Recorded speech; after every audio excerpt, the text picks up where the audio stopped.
जहाँ पे चैलेंजेस की बात है वहीं पे खबर ये भी है कि अपोजिशन इत्तेहाद तहरीक तहफ़्फ़ुज़ आईन पाकिस्तान और पाकिस्तान तहरीक इंसाफ इन्होंने ईद के बाद जो है महंगाई के हवाले से एक बड़ा मुल्कगीर एहतजाज का जो है वो ऐलान कर दिया हुआ है।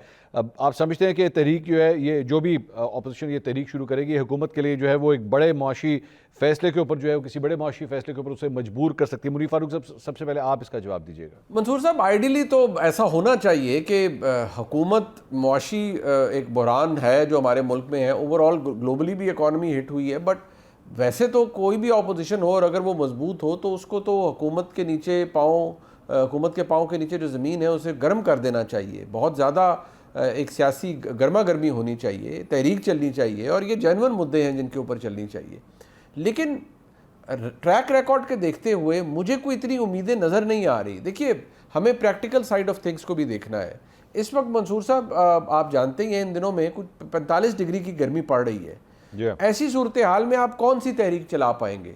बड़ा मुश्किल होता है। तहरीकों के पेट भरने के लिए बड़े पापड़ बेलने पड़ते हैं, मोबिलाइज करना पड़ता है लोगों को, लीडरशिप को खुद बाहर निकलना पड़ता है, डंडे सोटे भी खाने पड़ते हैं, दफ़ा 144 को भी बर्दाश्त करना पड़ता है, बड़ी अनटूवर्ड सिचुएशंस को भी हैंडल करना पड़ता है। वो मुझे फ्रैंकली कंसिडरिंग जो ट्रैक रिकॉर्ड है हमारी अपोजिशन का, पर्टिकुलरली तहरीक इंसाफ का, नाउ ऑब्वियसली तहरीक तहफ़्फ़ुज़ आईन पाकिस्तान भी उनके साथ है, तो वो मुझे कोई इतना हौसला अफजा नज़र नहीं आता। तो उसके बेसिस पे मैं समझता हूँ कि हुकूमत शायद फिर एक कंफर्टेबल पोजीशन में रहेगी। ऑल्दो अगर देखा जाए तो यही मेरे ख्याल में एक मोमेंट है जिसको अपोजिशन को कैश करना चाहिए और हुकूमत को एक सियासी इम्तहान में ज़रूर डालना चाहिए, but I don't see that happening. कल हो जाए तो वो और बात है। सो यानी आपको लगता है कि अपोजिशन की कम से कम अभी इतनी स्ट्रेंथ नहीं है कि वो हुकूमत के लिए कोई प्रॉब्लम क्रिएट कर सके। लेकिन अतर काज़मी साहब, आपकी क्या राय है? एक नया जोश, नया वलवला, अपोजिशन ये समझती है कि महंगाई के हवाले से ये एक ऐसा पॉइंट है जिसके ऊपर हम आवाम को मोबिलाइज कर सकते हैं, और आपके ख्याल में अगर ऐसा होता है, क्या सबसे पहले आपके ख्याल में एक बड़ा एहतजाज किया जा सकेगा? और अगर ऐसा होता है तो क्या हुकूमत किसी बड़े मुआशी फैसले के ऊपर जो है वो मजबूर भी हो सकती है? अतर काज़मी साहब, नहीं, मुझे नहीं लगता कि किसी तहरीक के नतीजे में कोई मौशी बड़ा फैसला हुकूमत लेगी। इस वक्त हुकूमत की जो सबसे बड़ी ऑपोजिशन है वो बिजली के बिल हैं और गैस के बिल हैं, महंगाई है। वो ऑपोजिशन तहरीक चलाए या ना चलाए, बिल तो हर महीने आता है। किसी ने 4 यूनिट खर्च की है या 11 यूनिट खर्च की है, हमने देखा कि उसके ऊपर इतने ज्यादा फिक्स चार्जेस लगा दिए गए, इतने ज्यादा दीगर चार्जेस लगा दिए जाते हैं। तो मेरे ख्याल में महंगाई एक ऐसी चीज है जिसका एक बहुत बड़ा चैलेंज है हुकूमत के लिए। लेकिन क्या हुकूमत उसको टैकल करेगी या अपोजिशन के दबाव में आके हुकूमत कोई ऐसा फैसला लेगी, मुझे लगता नहीं है। लेकिन ये शहबाज शरीफ साहब का 5वां बजट है और 5 बजट्स के अंदर भी अगर ये चीजों को बेहतर नहीं कर सके, इन्होंने तो कहा था कि 6 महीने में हम इकॉनमी बेहतर कर देंगे। जरदारी साहब के पास भी 100 अरब डॉलर वाला फार्मूला था। तो ये तजर्बाकारों की हुकूमत है और 5 बजट पेश ये तकरीबन कर चुके हैं, अभी 5वां बजट पेश करेंगे। क्या आपको लगता है कि किसी भी चीज में बेहतरी आई है? क्या आज बिजली सस्ती हुई है? क्या आज पेट्रोल सस्ता हुआ है? क्या आज गैस सस्ती हुई है? हर चीज को इन्होंने 200, 300, 400 गुना महंगा कर दिया। और मुझे नहीं लगता कि मुस्तकबिल करीब के अंदर भी ये कोई ऐसा मौशी फैसला लेंगे जिससे आवाम को रिलीफ मिलेगी। अच्छा, 5वां बजट, ये अच्छा पॉइंट आपने कहा कि 5वां बजट जो है वो वज़ीर आज़म शहबाज शरीफ साहब की जानिब से जो है वो पेश किया जा रहा है, लेकिन मौशी तौर पे किसी किस्म की कोई रिलैक्सेशन हुकूमत के लिए नहीं है। इफ्तिखार साहब, आपकी क्या राय है? अपोजिशन, ज़ाहिर बात है आपका एक पूरा तजुर्बा है, अपोजिशन मजबूर करती है गवर्नमेंट को कि वो अवाम दोस्त जो है वो अपने पॉलिसीज़ जो है वो बनाए। अब यहाँ पे अपोजिशन ऑलरेडी ऐलान कर रही है कि जनाब हम एहतजाज करेंगे। कोई असर पड़ेगा आपके ख्याल में हुकूमत के ऊपर? हुकूमत प्रेशराइज होगी कि अपने फैसले को तब्दील करे? देखें, अगर तो वो अपोजिशन वाले मुतबादल देते हैं, मसलन वो कहते हैं कि गंदम बहुत महंगी है और इसलिए लोगों में बददिली पैदा हो रही है, तो उनको चाहिए कि सस्ती गंदम के लिए तजावीज़ पेश करें। इस मुआशी जो सिस्टम है, इसकी जो नाकामी की वो बात करते हैं, इस मुआशी सिस्टम को बेहतर करने के लिए जब तक वो मुतबादल मुआशी सिस्टम पेश नहीं करते, लोगों को कन्विंस करना बहुत मुश्किल हो जाता है। आम नारा मारना बहुत अच्छा है, नारे के अलावा एक काम और भी अपोजिशन का है कि वो सिस्टम तो लेके आए ना, ताकि मुल्क में एक डिबेट हो और लोग फैसला कर सकें कि जो सिस्टम अपोजिशन पेश करना चाह रही है मुतबादल, वो ज़्यादा बेहतर तौर पे काबिल अमल है या मौजूदा सिस्टम जो चल रहा है ये बेहतर है। यानी एक ऑल्टरनेट कम से कम सोल्यूशन जो है वो अपोजिशन की जानिब से दिया जाना चाहिए। लेकिन इसार राना साहब, एक और पॉइंट इस सारे मामले के अंदर ये भी आता है कि इससे पहले अपोजिशन ने जितने भी अब तक एहतजाज किए हैं 2024 के इलेक्शन से लेकर अब तक, वो कोई खातिर खा नतीजे नहीं निकाल सके। मतलब अपोजिशन का मेरा नहीं ख्याल कि कोई एक भी टारगेट जो है वो अचीव हुआ है। अब इस मरतबा महंगाई को लेकर जो है वो ये एहतजाज करना चाह रहे हैं ईद के बाद। आपके ख्याल में ये वाला एहतजाज इतना पावरफुल होगा कि हुकूमत के ऊपर जो है कोई प्रेशर डेवलप किया जा सके? अच्छा, मुआशी फैसले पे तो तब मजबूर करेगी जब मईशत उनके हाथ में होगी, और जो चीज़ किसी के हाथ में ही नहीं है कि जी हिसाब दे उन्हें क्या दिता किसी जेड़ा लैन आए हो। मईशत जिनके हाथ में, उन्होंने फैसले करने। मईशत जिनके पास है वो आपको बजट बना के दे देते हैं, क्या पे थोड़ा बजट है जाके पढ़ दो। आप सिर्फ उसमें बिस्मिल्लाह रहमानी रहीम अस्सलाम वालेकुम और अल्लाह हाफिज तक का इजाफा कर सकते हैं।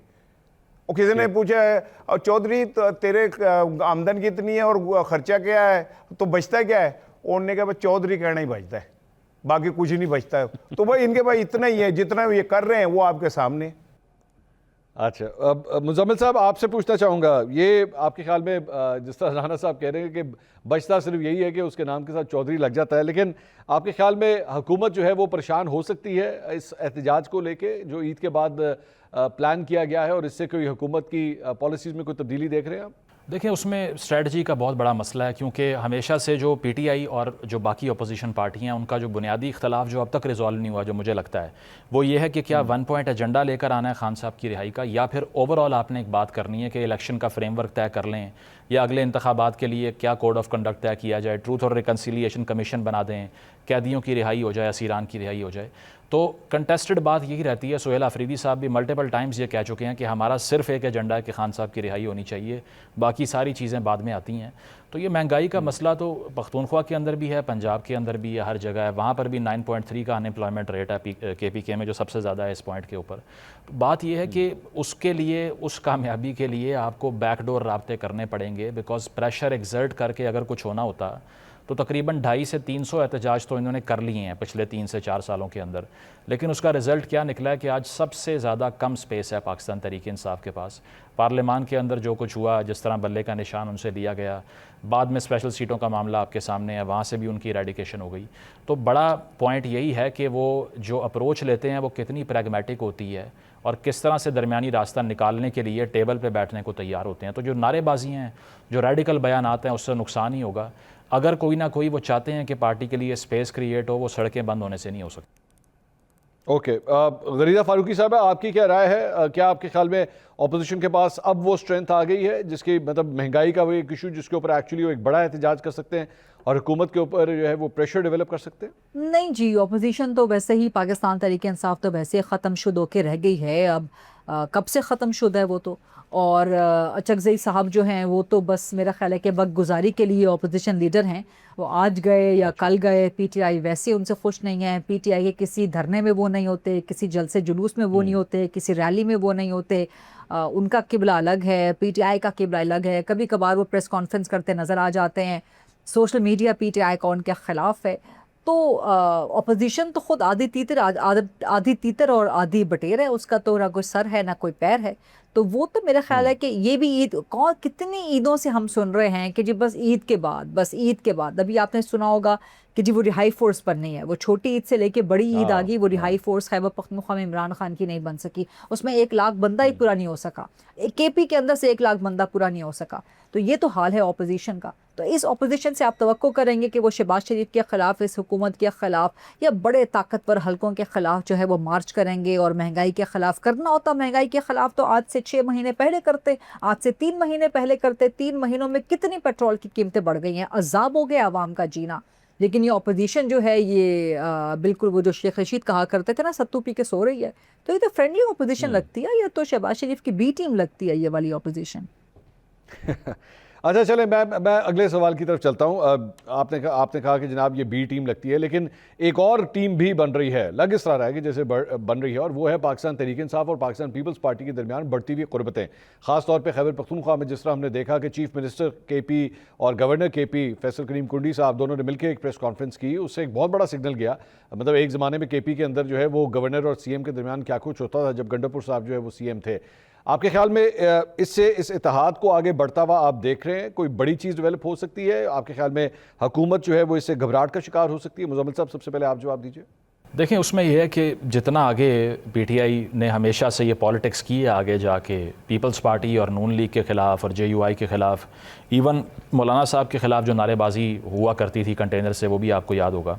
तो बात यह है कि उससे वापस आना बहुत बड़ा चैलेंज बन जाता है, क्योंकि अगर आप मुखालिफ को एक हॉस्टाइल डिक्लेयर कर देते हैं और आप कहते हैं कि ये जो मेरा सियासी अपोजिशन है, जो मेरी, ये बिल्कुल भी डिज़र्व नहीं करती कि इनसे इंगेज किया जाए। वो ख़बरें भी हमें याद हैं कि जब इंतखाब होने के फ़ौरी बाद नदीम अफजल चंद साहब के जाने की खबर गर्दिश कर रही थी कि वो पीटीआई के पास गए हैं कोई ऑफ़र लेके, उन्होंने रिफ्यूज़ कर दिया।